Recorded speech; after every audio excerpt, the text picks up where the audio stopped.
Dear members of the Swiss branch of the Scotch Malt Whisky Society, welcome to a new presentation of the whisky 37.131 Tarantella Tongue Dancing. When we look at the Tarantella Tongue Dancing, we realize immediately that we are going to taste a whisky of the profile deep, rich and dried fruit. We see already on the new designed label, the initial cask is a refill ex-bourbon and the final cask is a first fill barrique. We will look into that slightly later. We are tasting together a Speyside whiskey, and some of you might already have asked themselves, Tarantella Tongue Dancing, what does this mean? I have found you a picture from the 19th century showing in Naples people dancing, and they do the Tarantella dance. Now, the Tarantism is a ritual that has its roots in the ancient Greek myth. Reportedly, victims who had collapsed or were convulsing would begin to dance with appropriate music and be revived as if a tarantula had bitten them. Well, dear friends, I hope you are not gonna have the same feeling like a tarantula had bitten you after drinking this whiskey, but I hope you will have a very pleasant tingle on your tongue.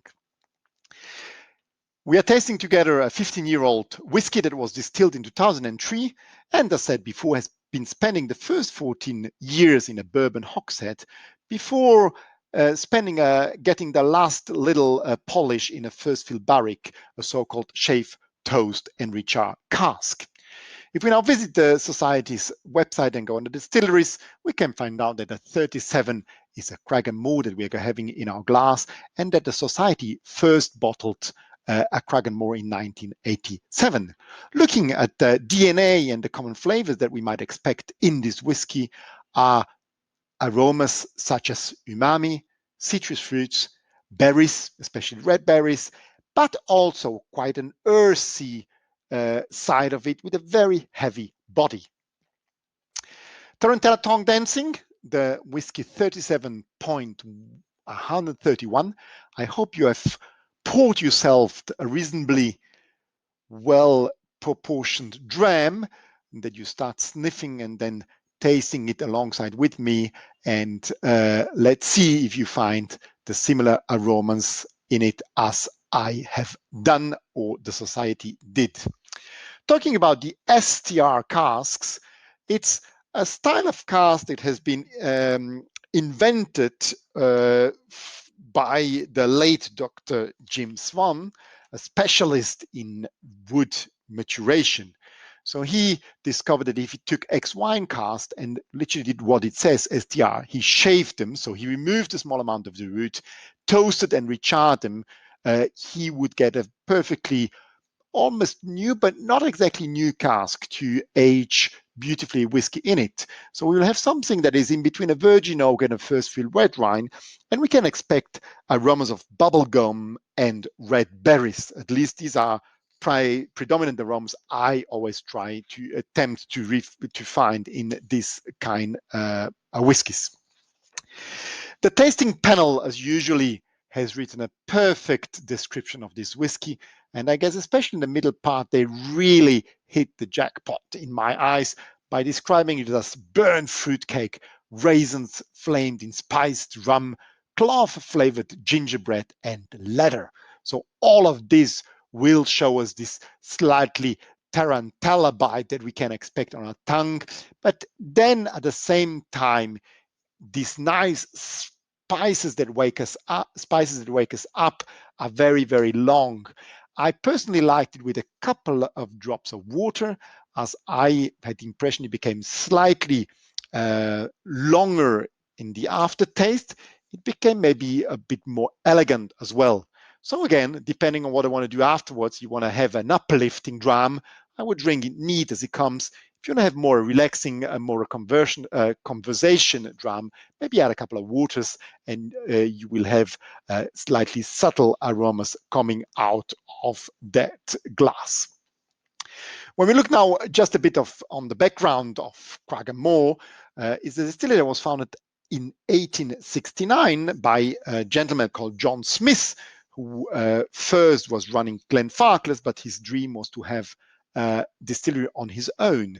He was also the first, one of the first distilleries to take advantage of the railway, because at the same time as John Smith was a distiller, he was also a big enthusiast when it came to railways.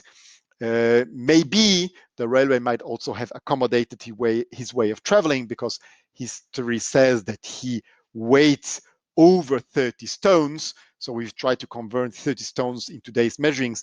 That would be the approximate equivalent of 190 kilos. So I guess traveling by train was probably the most relaxing way to do so. Unfortunately, today the Strathspey Railway is not operational anymore, although you can still go on a vapor train and you can go for a very nice hike along the rails. Here we have a map where Craggan Moor is situated, so you can now understand also why the railway was so important, because it was not really on the shore, so you could not ship everything in and out by using ships, but you needed another mean of transportation, and that was the railway line, and an arm of the railway line that connected Edinburgh to Inverness historically.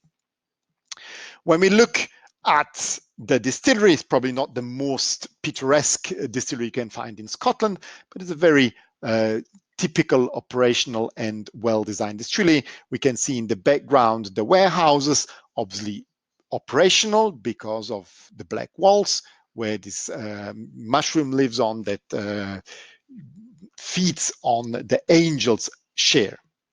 A couple of pictures in and around Craggan Moor. And probably one of the most specific things that makes Craggan Moor slightly different are the stills. So when we look especially at the swan neck of the still, which I have highlighted here, normally the swan neck is put at the top of the end of the pot still and then will go straight into the line arm. Here it looks more like if the pot still has been cut off and the line arm is put slightly under the swan neck. Now, one would think that this means a lot of reflux, a lot of copper contact, so a very light and floral distillate. But no, it's exactly the contrary. We will have heavier vapors being able to get into the line arm and condensate in new make. So that's where we get this earthy, rather heavy part of Craggan Moor. When we look at the region where the distillery is situated, the Speyside, we have approximately 50 active distilleries. So it's the highest density of distilleries in a region in Scotland. It takes the name from the River Spey, which is very well known for salmon fishing. But you have also, if you want to do something in the surroundings, beautiful bridge, the Telford Bridge, more known under the name as Craigellachie Bridge. Here, a couple of impressions of the River Spey, and now a very nice drawing of Craigellachie Bridge that was designed by Thomas Telford, one of the early modern building engineers who lived in the 18th century. Not only was he in charge of building this Craigellachie Bridge, but he was also an engineer when it came to road building. And one of his masterpieces was definitely the Caledonian Canal, that for the first time connected the east and the west coast of Scotland. So you could travel by boat in between these two destinations, connecting Inverness to Fort William, the canal that was built from 1803 to 1822. So a beautiful region with a lot of distilleries in the area that you can visit, but also very interesting from a point of view of architecture. We can see here Craigellachie Bridge, beautiful piece of craftsmanship and technology, and you can see lasts for centuries. Well, I hope your tongue is still okay. Have been enjoying this dram, or you will continue to enjoy this dram, and I look forward to talk to you in a later presentation soon.